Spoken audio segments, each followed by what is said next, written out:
Setelah kita mengetahui tentang hakikat kematian yang semacam itu, sekarang mungkin kita bertanya, apakah malaikat maut punya delegasi, punya utusan, punya tanda-tanda yang menjadi utusan dia sebelum malaikat maut itu menjemput kita? Maka sesungguhnya diterangkan bahwasanya sebelum kematian itu Allah sebenarnya sudah memberikan banyak peringatan-peringatan sebelum datangnya kematian ketika betul-betul menjemput kita. Allah itu penuh rahmat. Makanya ketika Allah memiliki rahmat yang sangat sempurna, maka Allah itu selalu mengirimkan peringatan sebelum malaikat maut itu nanti datang. Peringatan itu tidak bisa dirasakan kecuali orang yang hatinya bersih, sehingga dia sudah mulai merasakan tanda-tanda sebelum malaikat maut itu datang. Tentunya tanda-tanda di sini bukan tanda-tanda sebagaimana kita memahami tandanya kemudian dia sudah mau mati. Tidak, ada tanda-tanda umum yang kita merasa itu tanda biasa, padahal itu sebenarnya adalah tanda-tanda kematian. Apa saja itu? Maka sebelum kita membahas itu, mana dalilnya Ustadz bahwasanya malaikat maut sebelum datang telah mengirimkan delegasi-delegasi yang menjadi tanda bahwasanya dia sudah mulai mendekati kematian, ada peringatan. Maka kemudian disampaikan di dalam surat Fatir ayat yang ke-37, Allah menyampaikan, awalam nu'ammirkum ma yatadakkaru fihi man tadakkara wa ja'akumun nadhir. Maka kemudian disebutkan dalam surat Fatir ayat yang ke-37, dan bukankah kami telah memanjangkan umurmu dalam masa yang cukup supaya kamu berpikir, bagi orang yang mau berpikir, dan bukankah telah datang kepadamu pemberi peringatan. Di sini Allah menyampaikan Allah itu selalu memberikan peringatan sebelum kematian itu datang, supaya kita mengambil bekal sebelum lonceng kematian itu betul-betul datang pada kehidupan kita. Walaupun peringatan itu tidak sebagaimana peringatan dalam bentuk hitungan angka, oh tinggal 3 hari lagi kamu mati, enggak gitu, tapi umum. Mungkin ada yang bertanya, Ustadz, kenapa Allah tidak memberitahu ajal kita? Ibu tahu kenapa Allah itu merahasiakan ajal kepada manusia? Justru karena cintanya Allah kepada manusia dan rahmatnya Allah kepada manusia. Karena kalau manusia diberitahu bagaimana ajalnya, manusia tidak akan ada yang bisa menikmati kehidupannya kalau dia ketahuan kapan dia akan meninggal dunia. Kenapa nggak makan soto, Mbak? Iya, tinggal 4 hari lagi, Dik, saya, Dik. Susah dia. Kenapa kemudian kamu kok dijual mobilnya semua? Iyalah, sudah tidak ada faedahnya. 7 hari lagi saya meninggal. Ya Allah, hati-hati ya Mbak nanti di perjalanan. Nanti orang tidak akan tersenyum. Dan banyak orang yang stres. Mungkin rumah sakit jiwa penuh, karena banyak orang yang stres ketika memikirkan ajalnya tinggal sebentar lagi. Karena Allah sayang, Allah tidak ingin mengambil kenikmatan dan senyuman pada wajah kita. Allah berikan senyuman, Allah rahasiakan ajal, kamu tinggal persiapan aja secara umum supaya kamu tidak perlu ketakutan sepanjang hidupmu. Ini loh, ya umum. Allah itu kalau ingin supaya kita takut kepadanya, itu Allah tidak minta terus-terusan. Takut sama Allah itu tidak terus-menerus. Kalau Allah itu ingin kita takut, Allah jadikan ajal kita diketahui. Itu manusia tidak ada yang pengen senang-senang, ya atau tidak? Allah itu ingin supaya kita dominasi harinya lebih banyak takut sama Allah. Itu sudah cukup untuk mendapatkan rahmatnya Allah. Karena saking rahmatnya Allah kepada kita. Makanya itu yang menjadikan kita paham. Ternyata semua perbuatan yang Allah lakukan kepada manusia itu menunjukkan kasih sayang Allah yang tiada batas. Betul kata Imam Ibnu Qayyim, kalaulah setiap manusia tahu bagaimana cara Allah itu mengatur hidupnya dia, pasti meleleh hatinya. Karena dia cinta betul kepada Allah yang sempurna mengatur hidupnya dia. Sampai urusan ajal itu diatur sama Allah, tidak perlu tahu. Sampai segitunya, detail, rapi semua ciptanya Allah itu. Dari itu semuanya menunjukkan sayang Allah yang begitu besar kepada kita. Sekarang kita buka 94. Terus peringatan-peringatan Allah itu apa saja, Ustaz? Peringatan-peringatan Allah itu tentunya berbagai macam keterangan. Ada macam-macam. Kalau pada zaman Rasulullah itu sudah mulai merasakan ada peringatan sebelum kematian itu datang dengan turunnya surat apa? A. Al-Falaq, B. Al-Ikhlas, C. Al-Kafirun. Yang mana Ibu? Surat apa? Siapa yang jawab A? Al-Falaq, B. An-Nas, C. Al-Kafirun. Siapa yang jawab A? Siapa yang jawab B? Siapa yang jawab C? Masya Allah. Kayak gini nih yang membuat saya libur 7 bulan ini.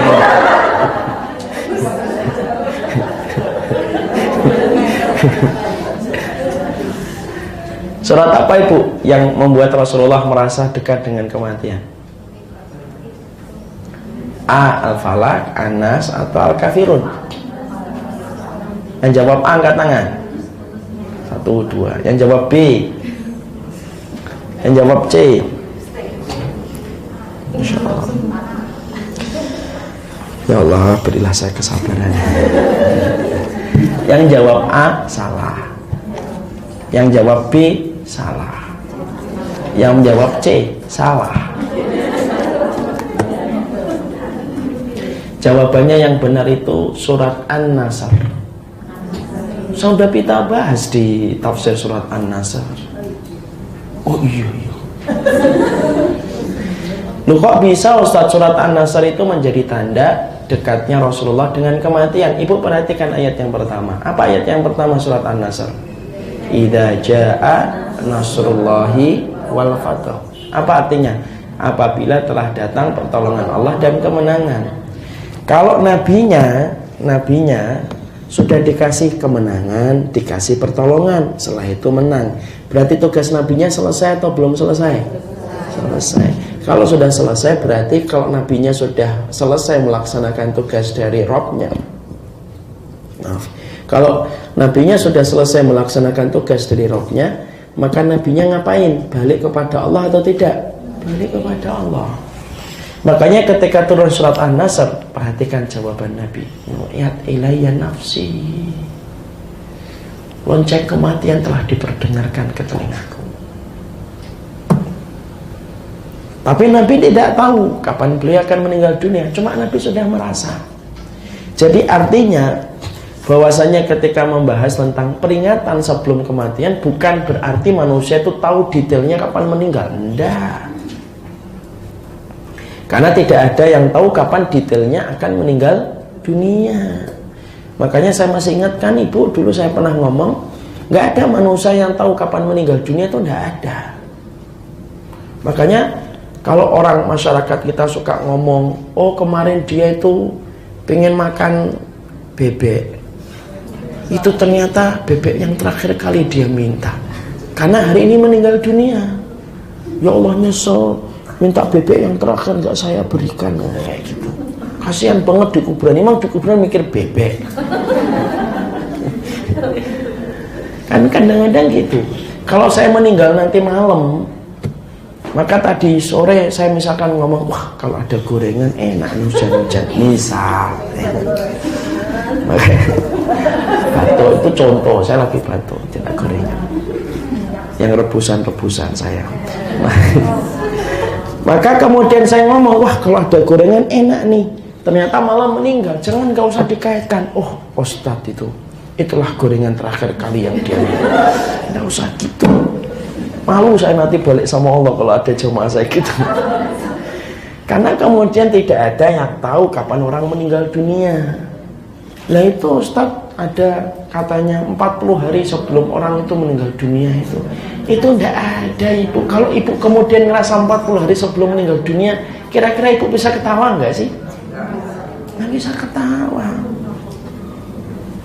Kenapa orang yang mau meninggal dunia itu masih senyum? masih ketawa, ada yang joget-joget, ada nggak pernah lihat nggak? Masya Allah, yang saya ngeri lihatnya, lagi joget-joget, jatuh. Kalau memang hadis bahwasanya sebelum 40 hari dia itu merasakan kematian, mungkin nggak joget-joget. Maka itulah yang menjadikan kita memahami bahwasanya secara umum peringatan itu bukan dalam artian angka dan kalkulasi nomor. Oh tinggal 4 hari, bukan itu. Tapi peringatan itu umum. Makanya peringatan itu apa saja. Nah, kita lihat dalam keterangan.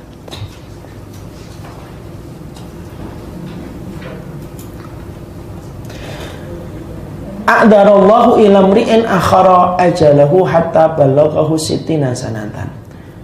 Rasulullah dalam satu riwayat yang sahih dari Bukhari, Allah itu memberikan kesempatan supaya setiap manusia itu banyak-banyak meminta maaf kepada seseorang.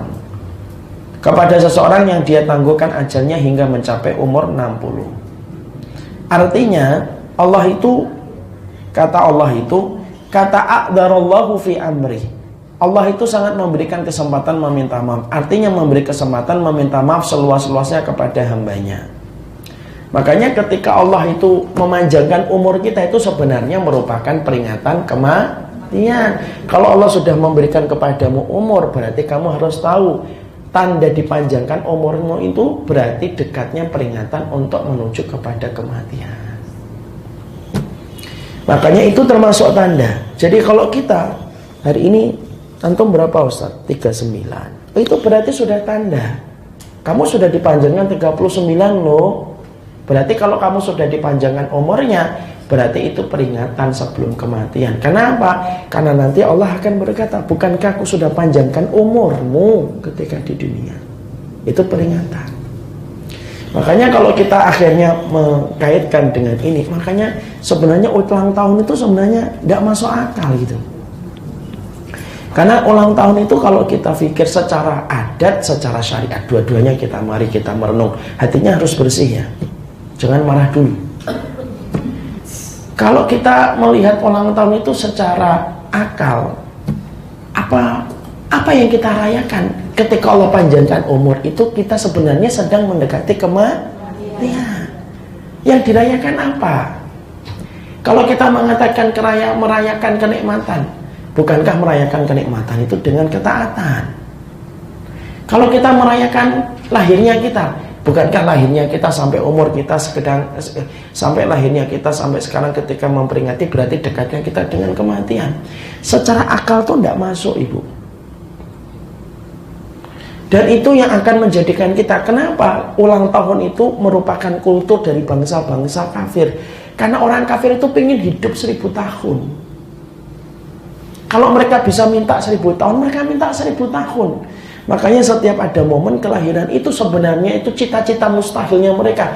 Kami itu pengen hidupnya lama, makanya umur saya baru 39. Kalau orang yang beriman memandang umur itu beda sama orang kafir.